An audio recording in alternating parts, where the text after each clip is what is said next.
Di konten ini saya akan membahas tentang 4 resesi besar dunia yang pernah terjadi.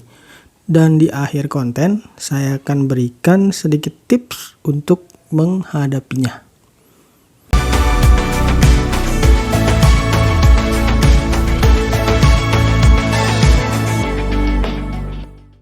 Halo, Aryo di sini.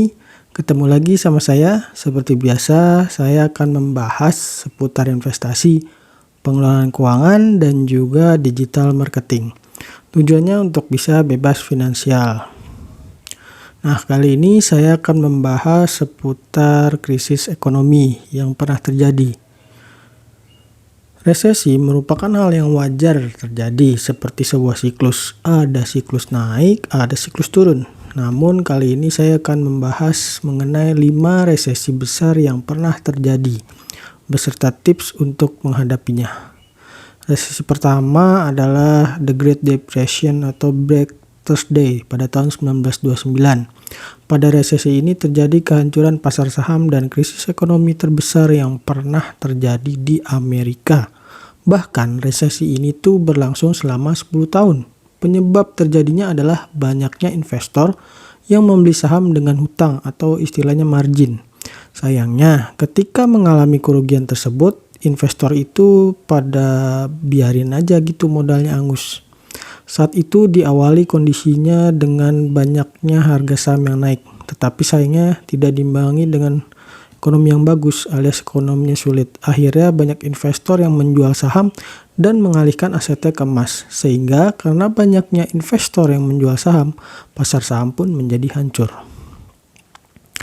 Karena banyak investor yang mengalihkan uangnya ke instrumen emas, jumlah dolar pun berkurang. Maka sebagai respon, The Fed menaikkan suku bunganya. Hal ini mengakibatkan para pebisnis itu semakin kesulitan karena bunga yang tinggi. Akhirnya banyak bisnis yang bangkrut, sehingga menyebabkan kenaikan pengangguran. Krisis yang kedua adalah krisis moneter pada tahun 1998. Krisis ini sebenarnya itu tuh udah terjadi sejak Juli tahun 96. Akibat dari krisis ini nilai tukar rupiah terhadap US dollar pun melemah hingga ke level 16.000 rupiah. Krisis ini disebabkan oleh sistem devisa yang bebas tanpa pengawasan memadai. Banyak perusahaan yang tidak bisa bayar utang jatuh tempo beserta bunganya, sistem Bank Indonesia yang masih lemah, serta situasi politik yang memanas. Krisis ketiga adalah dot-com bubble yang pada tahun 99 sampai 2000. Ini merupakan kejatuhan sektor teknologi informasi, terutama sektor internet. Kali ini diawali dengan pesatnya pertumbuhan industri berbasis internet. Para investor banyak menaruh modalnya di perusahaan-perusahaan berbasis internet, sehingga membuat harga saham teknologi pun naik sangat cepat. Sayangnya, banyak perusahaan-perusahaan tersebut merupakan startup yang masih membutuhkan dana dan belum memiliki tujuan yang jelas. Ketika itu sangat mudah untuk mendapatkan modal dan kepercayaan, tapi juga diiringi dengan tingginya spekulasi yang membuat banyak harga saham-saham teknologi informasi yang overvalue. Akhirnya gelembung pun meletus dan menyebabkan saham-saham teknologi berjatuhan hingga membuat banyak perusahaan teknologi yang bangkrut. Dan akibat hal ini menyebabkan resesi serta meningkatkan pengangguran di bidang teknologi informasi. Lalu krisis yang keempat adalah subprime mortgage tahun 2008. Krisis ini disebabkan karena permasalahan kredit perumahan yang berkualitas rendah atau disebut dengan subprime mortgage. Hal ini disebabkan karena mudahnya perbankan itu memberikan kredit perumahan.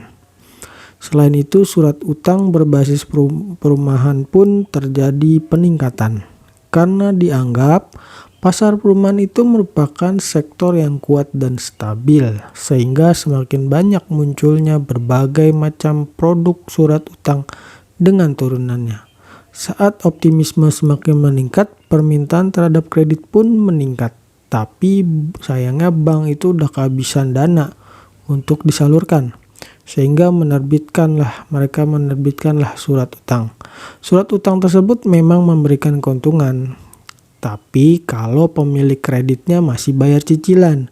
Sayangnya karena mudahnya pemberian kredit perumahan menyebabkan banyak orang-orang yang sebenarnya nggak layak untuk mendapatkan kredit perumahan justru mendapatkan kredit. Pada akhirnya mereka pun gagal bayar. Dan jaminan properti pun banyak dilempar ke pasar. Sayangnya nggak ada pembeli.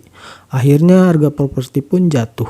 Bahkan krisis ini menyebabkan lembaga keuangan nomor 4 di Amerika saat itu dan yang sudah berumur 158 tahun yaitu Lehman Brothers bangkrut. Resesi kelima adalah resesi yang baru saja kita alami yaitu akibat virus corona. Pandemi menyebabkan krisis ekonomi. Penyebabnya adalah banyaknya pemerintah dunia yang mengambil kebijakan lockdown. Di Indonesia sendiri, kebijakan yang diambil adalah dengan penerapan PPKM. Ketika banyak orang yang tidak keluar rumah, perekonomian itu nggak berputar, serta produksi dari industri pun mengalami perlambatan. Selain itu, dengan menurunnya kegiatan di luar rumah, menyebabkan penurunan permintaan minyak, sehingga membuat harga minyak pun jatuh. Ketidakpastian kondisi ekonomi menghadirkan pesimisme dan berimbas ke dalam pasar saham. Akhirnya, pasar saham dunia pun berguguran.